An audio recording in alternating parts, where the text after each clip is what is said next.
Hello everyone, I am Nishita Namdev and today we are also going to solve the another lead code problem. The problem belongs to the premium lead code problems and it was also asked in Google. So let's try to solve this problem today. First of all, let's move on to the problem statement. The name of the problem is missing ranges and this is the problem statement. Okay, I'm going to read it.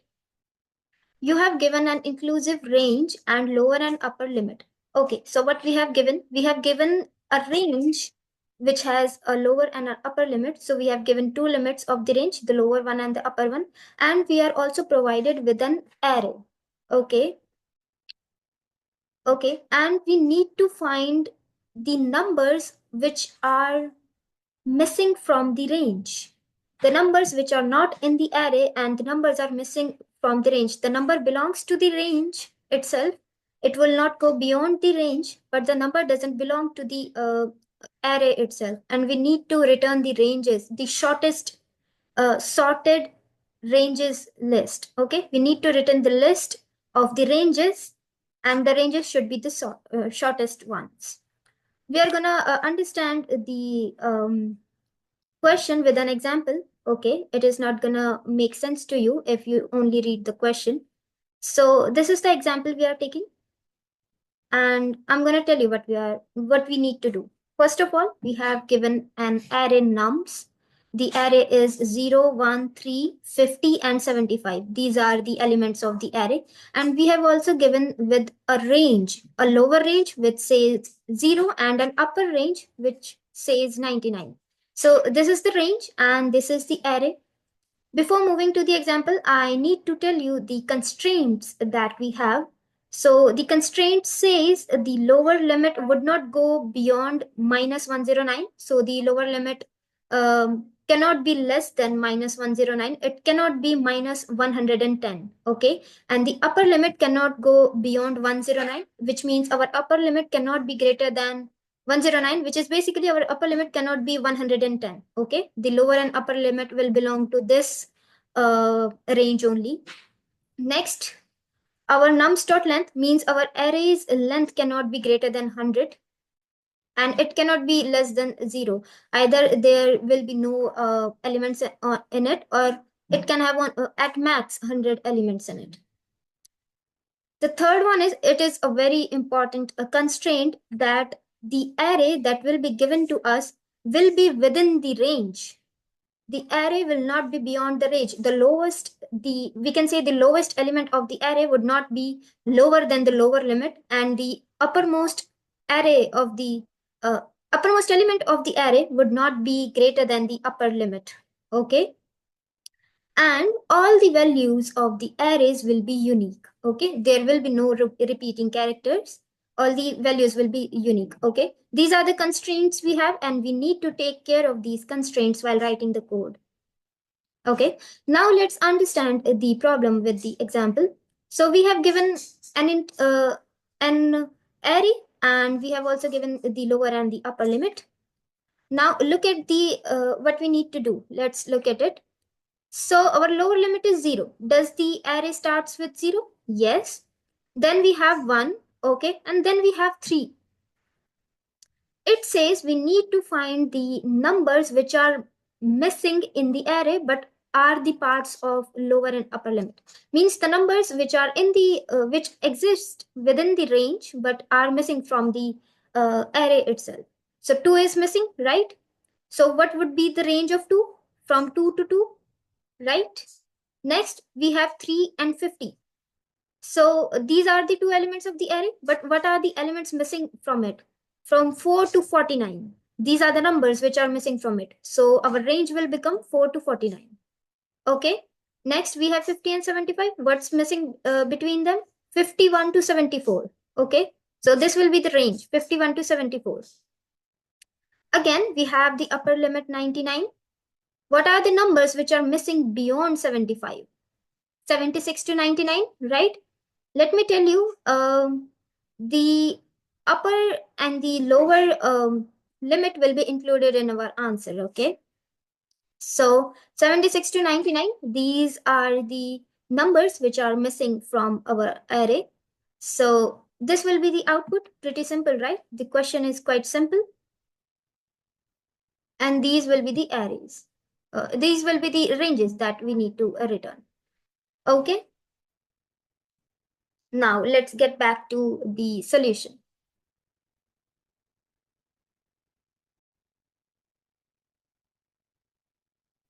Let's move on to the solution part. First of all, we are going to create a list. Okay. This is the list that we have created. We have created the list by the name ranges. Okay. Because we are going to store the ranges in it. We are going to use the list to store the ranges. Next, we are going to write an if condition. Let's see what this if condition checks. Basically, this if condition is checking whether the length of the array is equal to 0 or not, which means if the array has any number in it or not. If it doesn't have any number, it means, and the lower and the upper range will be given to us, right? So if it doesn't have any numbers in it, which means whatever the range which is given to us will be the answer, because those are the numbers which are missing in the array, right? So it will simply return the lower limit and the upper limit as our range. It will add in our range list the value of the lower limit and the upper limit. Okay.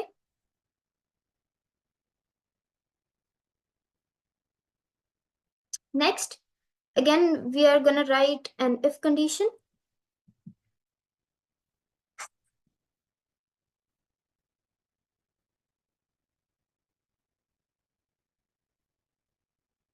What does this if condition checks? Basically, this if condition is checking whether the number which is at the index 0 is greater than our lower limit or not. What happens if our array doesn't start with the lower limit?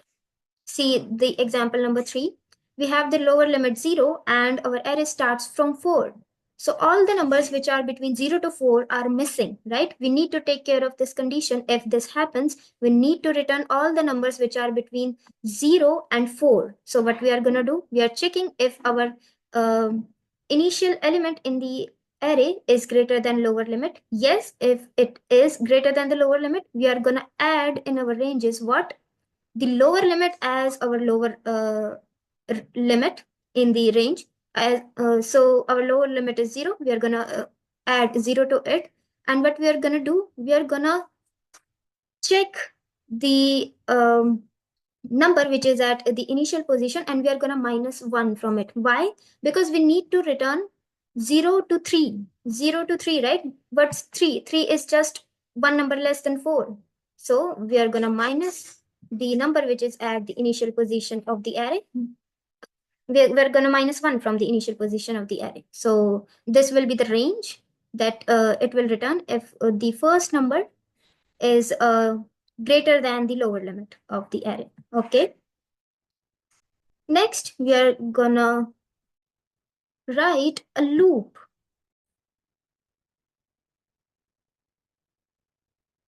So we are going to write a for loop after the if condition. Why we are writing this loop? Because we need to find the missing ranges, the missing numbers between the array numbers. Okay. So what we are doing, we are starting the for loop from 1, right? Why we are starting the for loop from the index 1? Because the initial index is already taken care of by the above if condition, right?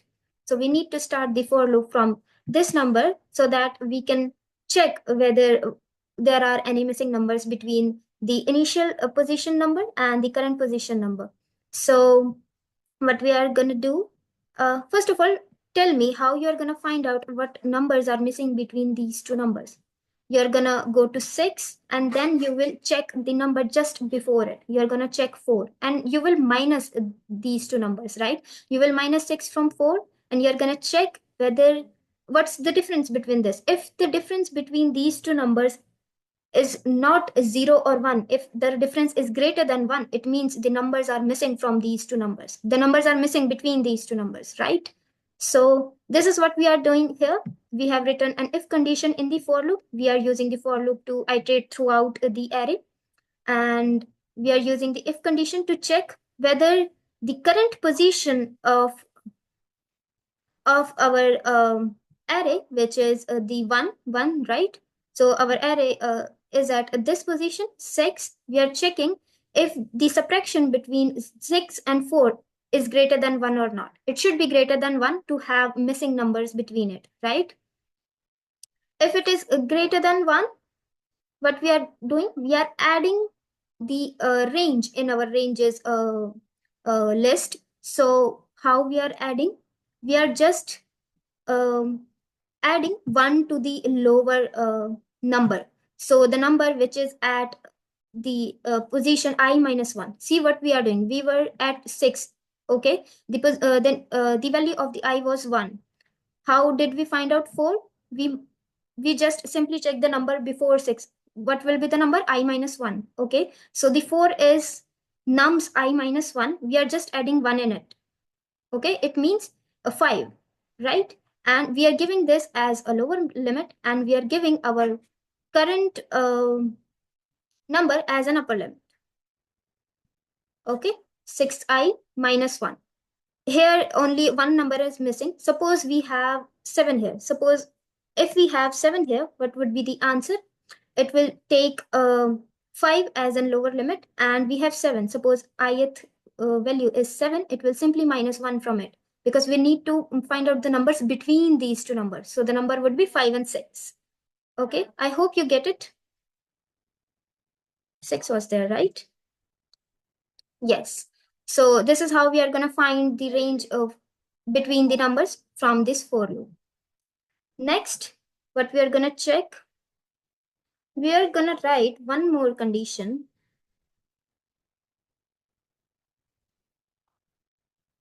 The if condition.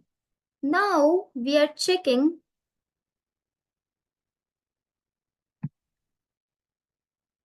the range after the last element. Suppose this for loop will run till the last element, but what if the last element is not equal to the upper limit? We need to find out the numbers between the last element and the upper limit. Let's see this first example. Here is 75 and the upper limit is 99. There are numbers missing between 75 and 99. Okay, we need to return a range from 76 to 99, right? So we have written the condition for it. We are checking if the nums dot length minus 1, which basically returns the last element of our array. We are checking if the last element of our array is less than the upper limit, right? So if it is less than the upper limit, what we are going to do? We are going to add in ranges what?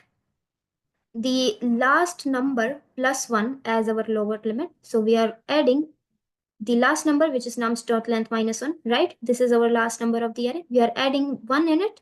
And then we are also returning the upper limit as our upper limit, because as I already told you, our upper limit can be included in our output range, right?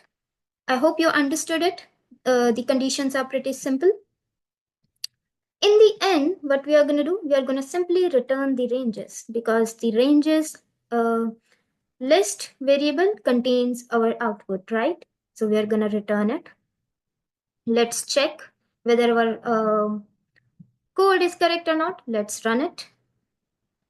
Now see the console. Yes, it is returning the correct answers, right? See, we have the examples as these. The first array is same as the example 1. The answer should be 2, 2, 4, 49, 51, 74, and 76, 99. Okay, it is also returning the lowest uh, range too, because I have already told you that lower range should be included in it, and our array started from 0 itself, so 0, 0 should be returned. It is returning that because we have written a code for it here. Here, not this one, this one. Okay. Why is it returning empty array here? Because our second output is -1, And our range is also -1 and -1. So our num contains the numbers which are in the range. So there is not any number which is not there in the array. Okay, so it is simply returning an empty array because there are no missing numbers. And the third example is the example, this one that I have already told you, and it is returning the correct answer. So our code is running really fine. Why this problem was asked in Google? Because people make people make mistakes while writing uh, these uh, these conditions. Why? Because these conditions are based on the constraints. People forget to take care of the constraints, and they miss any one or two condition, and they simply get rejected. So it's very important to take care of the constraints and the conditions that you are writing. Please make sure that you follow all the constraints. Okay, so this was about the code. I hope you understood it. I hope you liked it. Now let's meet in the next video. Thank you. Bye.